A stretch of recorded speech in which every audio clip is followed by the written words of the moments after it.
Good afternoon. Thank you for coming, for watching, for connecting. You are dozens of thousands from all over the world joining with your energy, audacity, and with your creativity. And this is exactly what we need with the challenge ahead of us. Now, what is this challenge when it comes to switch green in politics?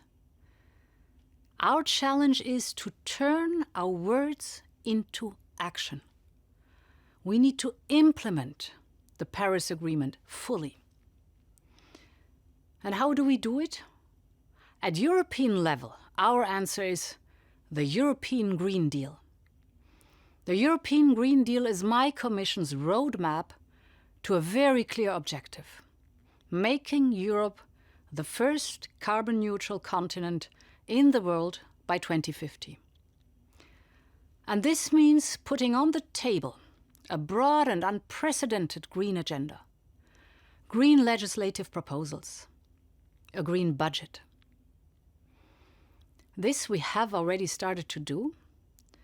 On the 11th day of my mandate, I presented the European Green Deal to the European Parliament. In March, we tabled the European Climate Law. It was followed by the European Industrial Strategy. And then, on March 11th, we delivered the action plan on the circular economy. The very same day, the World Health Organization declared COVID-19 a pandemic. Now, should we stop our course because of the pandemic? Of course not. We stay on track.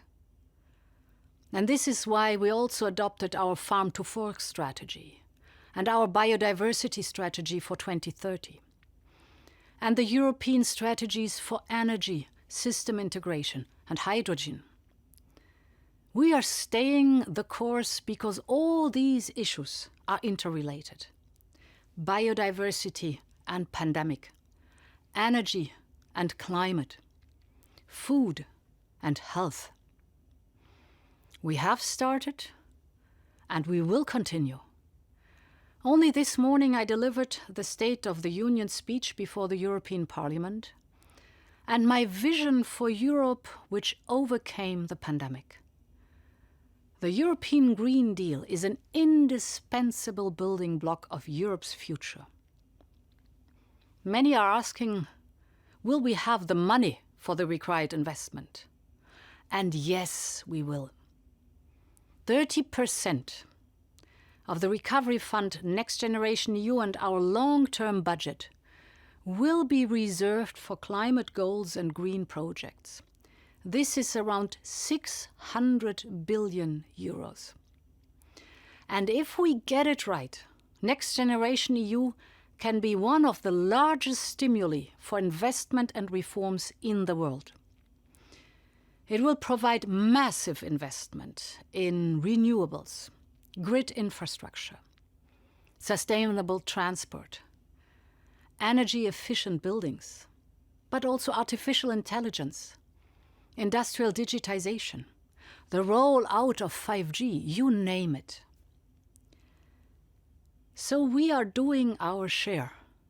We provide direction, predictable rules, and resources. But we need you, the business leader. We need you to innovate, to liberate the creativity, to stimulate society, show the way ahead. And when I speak of innovation and creativity, I do not limit it to one technology alone or one sector alone. There is no single solution to address climate change. Becoming a climate-neutral continent requires changes in how we build our houses, how we grow our food, what we eat. It requires changes in how we heat our buildings, how we commute, how we work, how we design our cities, you name it. I'm thinking, for example, of how agriculture can change. with agroecology. Agriculture benefits from the development and integration of information and communication. It gains from sensor-based and data technologies. It benefits from digital data for precision farming. And all this generates local jobs and new jobs. It can stimulate the changes in behavior that we need in order to have a healthier planet. And this is just one example of multiple wins. One example of how we can direct investment and innovation to achieve sustainability. We need a system change. And that requires business leaders to innovate. It requires political leaders to decide. And it requires our society as a whole to act. I am confident we can meet this challenge. When the young generation, business, politics, and society work together, and you can rely on the fact that the European Commission is with you. Thank you so much.